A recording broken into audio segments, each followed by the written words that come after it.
কম খরচ কিংবা সময় বাঁচানোর জন্য অনেকেই অনলাইনে এয়ার টিকিট বুকিং দিয়ে থাকেন, কিন্তু সেই সময় বাঁচানোই যেন তাদের জন্য কাল হয়ে দাঁড়ালো।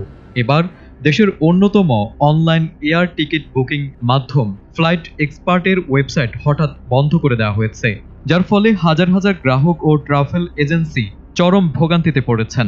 গ্রাহকদের অভিযোগ, দীর্ঘদিন ধরে অনলাইনে চটকদার বিজ্ঞাপন দিয়ে প্রতিষ্ঠানটি গ্রাহকদের কাছ থেকে শত কোটি টাকার বেশি সংগ্রহ করেছে।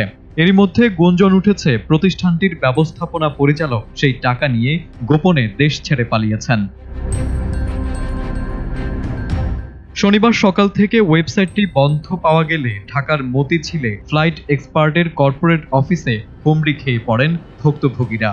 কেউ ৮০ লাখ, কেউ বা ২০ থেকে ৩০ লাখ টাকা হারিয়ে ক্ষোভ ও হতাশা নিয়ে সেখানে ছুটে আসেন।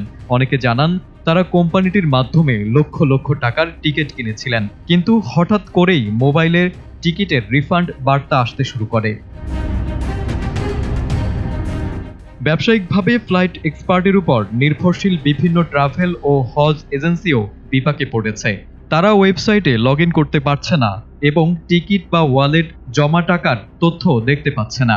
প্রতিষ্ঠানটির কিছু কর্মকর্তা জানান তারা ইস্যুকৃত টিকিটের রিফান্ড বন্ধ করার চেষ্টা করছেন, তবে অন্যান্য এজেন্সি থেকে ইস্যুকৃত টিকিটের কোনো নিশ্চয়তা দিতে পারছেন না। অন্যদিকে অফিসে উপস্থিত কর্মকর্তারা এমডির দেশ ত্যাগের বিষয়টি স্বীকার করেছেন। তারা জানান শুক্রবার রাতে তিনি গোপনে দেশ ত্যাগ করেছেন, যদিও তার গন্তব্য সম্পর্কে কিছু জানাতে পারেননি তারা। ফ্লাইট এক্সপার্ট ২০১৭ সালের মার্চ মাস থেকে বাংলাদেশে তাদের কার্যক্রম শুরু করে।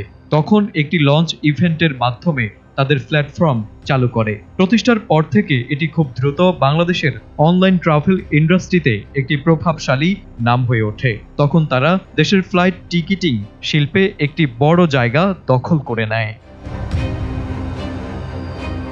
Desk report, ATN Bangla.